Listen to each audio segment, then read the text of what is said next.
Hey there, America. It's Heidi coming to you from Perth, Western Australia. So today's video blog is actually a combination of questions that were asked to me. It was kind of the same question, but asked in different ways. How do I stay positive? How do I get out of bed each day? How do I keep going after everything I've been through? What are some coping tips that you could give? That type of stuff. But basically, it all came down to how do I survive in a shitty, shitty world sometimes? And I'd be happy to answer that, but I had to actually take some notes on this one, so bear with me if you can. It's not going to be quite as professional as the other. Anyway, okay, so to answer that first, you have to understand why I do the things I do. And there's two reasons. One is completely faith-based, and the other is completely logic-based. That way I have my bases covered both ways. And so I've been carrying this and using it as like a magic 8-ball now for 28, maybe 29 years. Since 1984 is when it was given to me. And you can learn more about that. I'll do a blog about it sometime. But you can learn more about that if you want to. I have a couple books on Amazon.com. I talk about it in the first My Life series. So anyway, but just trust me on this for now. I've used that for almost 29 years. And I've opened it over those years for lots and lots and lots and lots of reasons. And, you know, it's told me, you know, thou shalt not kill. But then there's other passages that say there's a time to kill. Kind of like you Footloose fans when there's a time to dance. Same passage. It says there's a time to steal. You know, all those things that you think it's taught, you know, that they teach you in church that you're not supposed to do. I've actually opened to a passage that says, you know what, there's a time for that. But the one thing that has been consistent over 30 years, the one rule that I can take away, is that you must have unconditional faith. And that is the absolute hardest thing to do. I mean, it's easy to not kill. If you're in a decent situation, it's easy to not steal. But to have faith that's unconditional, I mean, think about that. That's a hard thing to do. But I've been doing this for a while now. Like I said, I've had that book for 30 years. And over that time, you know, back when I was 17, I got pregnant. And I thought, God, you know, having a kid, it's just going to ruin my life. I can't believe it. And I learned over the years that, no, it probably saved my life. It gave me a purpose and a reason. And also because I got on welfare, gave me food and insurance and a little bit of cash. All those things that, as a 17-year-old that had been expelled that I couldn't get, I got an opportunity for an education. You know, and so I learned over years that this was no tragedy. This was quite a blessing. Other things have happened. In 1993, I was sexually assaulted on the job. And I thought it was the most horrible thing in the world. You know, the sexual assault was horrible, but that was something that I could have got over. What was really horrible to me was I went through 2.5 years of this lawsuit, and I got cheated out of this opportunity to have this job that I should have actually had at the time. I would have been a supervisor at a construction site, and I would have had a crew and done customer service and things I would have really enjoyed out in the sun. You know, it seemingly would have been great for me. But had that not happened, I would have got that job. I probably would still be there right now. Instead, what happened was there was a lawsuit, and I had this long interaction with these lawyers. And I learned, and I'll actually blog about this specific interaction at some point, but what I did was I learned that these people were no different than me. They simply had a piece of paper that allowed them to make a lot of money to do the things that we're doing, sit in a suit and fly in their little fancy jets. And so I was sexually assaulted in 1993. By 2003, I was starting my own law office. And so I realized, you know, that wasn't a tragedy. It sure felt like it at the time, obviously. Is it something that's fun? No. Is it something you'll ever completely be over? Absolutely not. But it led to some really great things that I never would have been exposed to had that not happened. You know, and then like my office. how that ended up closing, we'll talk about that at some point. But, a lot of you know about that. And that ended up making me make the move to Australia. And that's something that I would have never, ever considered. And it's beautiful here. And so I'm having faith, unconditional faith, that even though it's hard right now, that this is where I'm supposed to be. And at some point, I'll realize that, just like I did on all the other things. And so I guess my unconditional faith compass would probably be first and foremost. Just over time, I've believed, and it's worked out. And so, and even when I haven't believed, I've had faith, because that's the only requirement that has been made of me. And in the end, I was glad that I did. And the other reason is the logic reason I was talking about.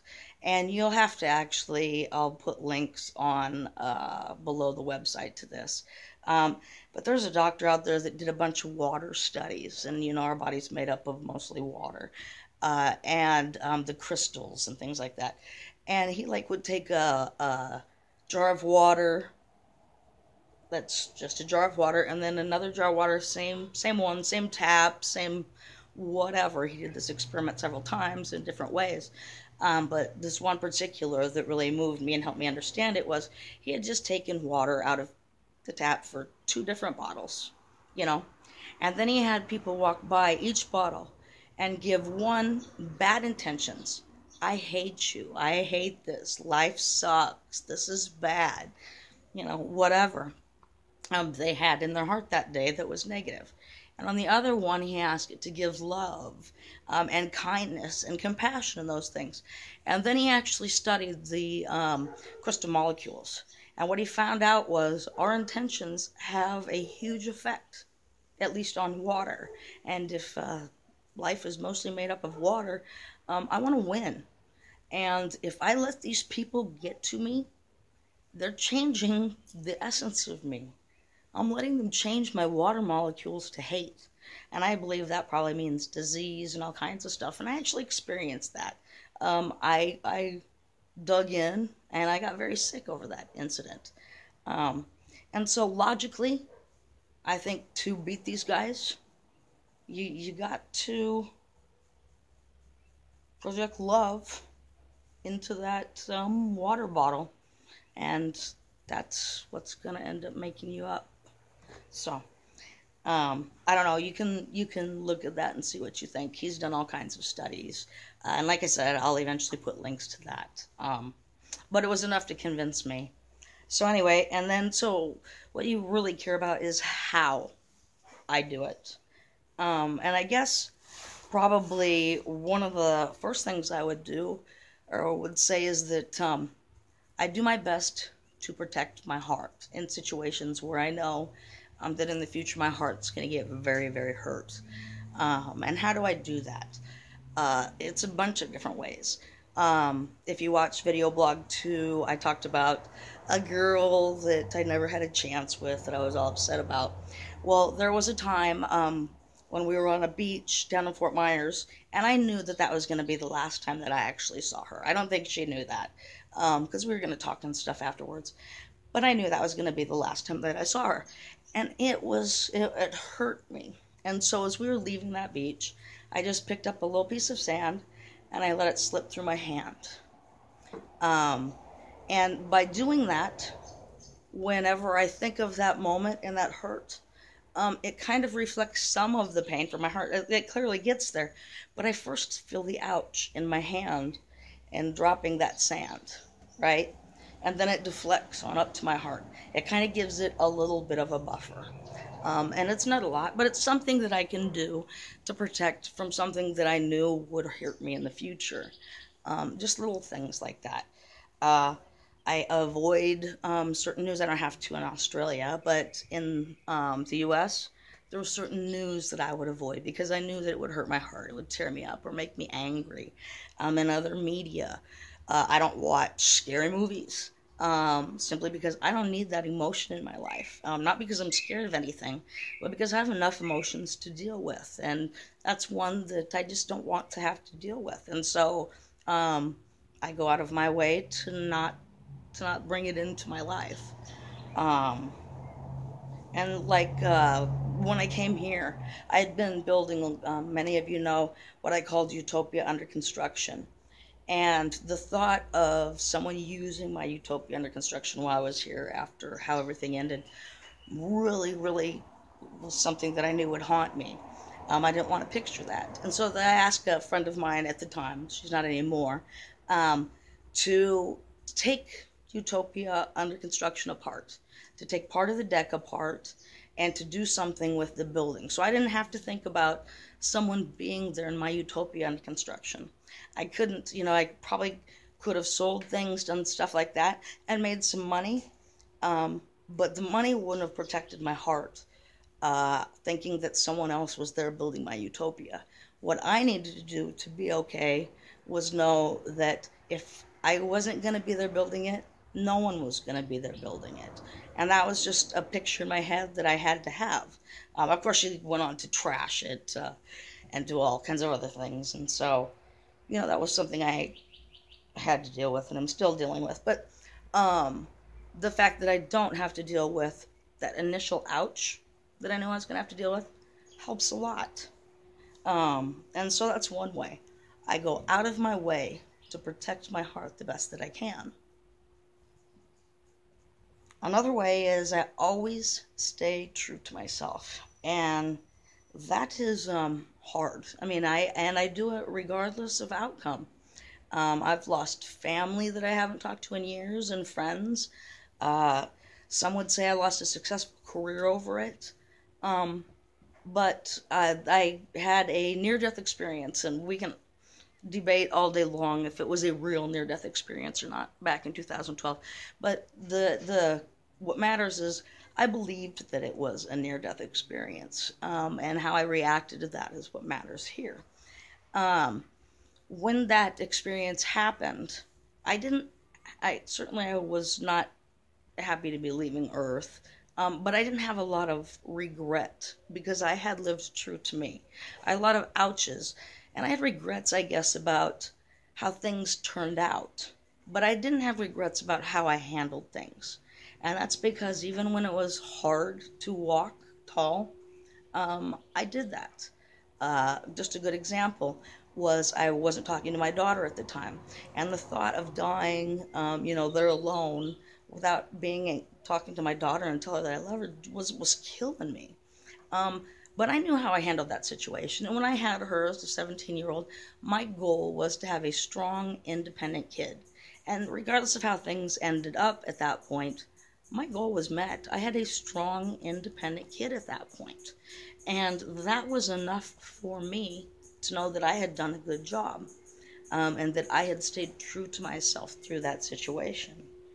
And so one of the things I would suggest is, even if it's hard, walk tall, stay true. You're going to get shit. You're going to lose friends. Family members are not going to like it. But it's your life. And when it comes to that very last moment, no one is there with you. No one's taking it. And the only one there with regrets is you. So try to cut as many of those out as you can. I've done that, and it feels very good. The next thing, I guess, is intent. Intent breeds results, kind of like with the water study, what we were talking about. What I've learned is, regardless of what's going on, if I walk tall and straight and true, and I have a good intent, even though I might be doing something wrong, my intent is to not hurt or harm. It's to help. Things turn out right. When I first got here, I had so much hate and hurt in my heart, and my intent was to make a lot of money and come back, sneak into the country, hurt a bunch of people, and sneak on out. And I gotta tell you, that intent did nothing for me and my success. It wasn't until, it's taken a lot, but until a little while ago, that I was able to kind of get past that. I'm not past all of it, but get past that initial kind of hate and hurt to where my intent has changed, to where I just want to build a good life here. And with that, things have changed for me. I'm starting to meet good people, finally. and find good employment, things like that. Things are starting to happen, and I believe that has everything to do with intent. And so do your best to have good intent in what you do. Don't be malicious, because whether you call it karma or whatever you call it, that stuff does come back to you. Even if your actions seem malicious, if your intent is good, that's probably not going to harm you. So act with good intent. One of the next things is I try to do at least one positive thing a day. And I started this back when I was on welfare and I was very depressed. And so, I mean, back in the late 80s. And so if you do one thing a day, when you go to bed at night, you can feel okay. And that one thing a day is going to vary by where you're at in life. That one thing a day could have simply been get out of bed and do dishes. And back then, that would have been a huge accomplishment for me. Or if you fast forward years later, that one thing a day might have been a really big trial that I had to get through. And so that one positive thing a day can be whatever it is that you pick. But it needs to be something important to you, something that needs to be done. Dishes, laundry, apply to get in school, something like that. Join that fitness class that you want. Whatever it is, do one positive thing a day, at least one, and after a whole bunch of time, you're going to realize that there are so many positive things there that you're just surrounded by positiveness. It's going to be easier to be positive, and on those days when it's hard, you can sleep at night knowing you did your one positive thing a day, and give yourself a pat on the back. Next thing is humor. God or the universe, whoever you think's in control of this, is fucking funny. That guy's funny. He may blast your ass sometimes, but there's always going to be an underlying joke in there. Some sort of irony, something. Look for it. Look for it. And, when you're not in trauma, make other people laugh. Have fun. Laughter's contagious. It's good. Humor is what gets me through the day. Things are funny. Life is funny. Get yourself a puppy with a little bit of character. Damn, I got one and he's funny. All day long he's making jokes. He got mad jokes. Laugh. Do your best to laugh. And then lastly, because this is already getting long and we could go on forever, but is something that I learned about when I was a lawyer. And that's called the 24-hour rule. And the 24-hour rule is no matter how bad things are or how good things are, you only cry or celebrate for 24 hours. That's what you're entitled to. We don't have time to drag this shit on a long time. Good things happen, bad things happen. When you're a fucking genius, pat yourself on the back for 24 hours. Tell the world how great you are. Do a cheer. Do the jig. Go buy your new car. Whatever it is in that 24 hours, celebrate. You're the man. When things go bad, cry about it. Get it out. Wipe tears. Throw something. Turns out I recently threw a plate. That shit feels good. I'm not suggesting you go out and throw a bunch of things. Could be a crime in your jurisdiction, so be careful. However, I did it in a safe manner just to see what all the hoopla was about, and it felt pretty good. So, do what you need to for those 24 hours, whether it be celebrate or cry, and then move on, because that's what you've got. You've got the next day.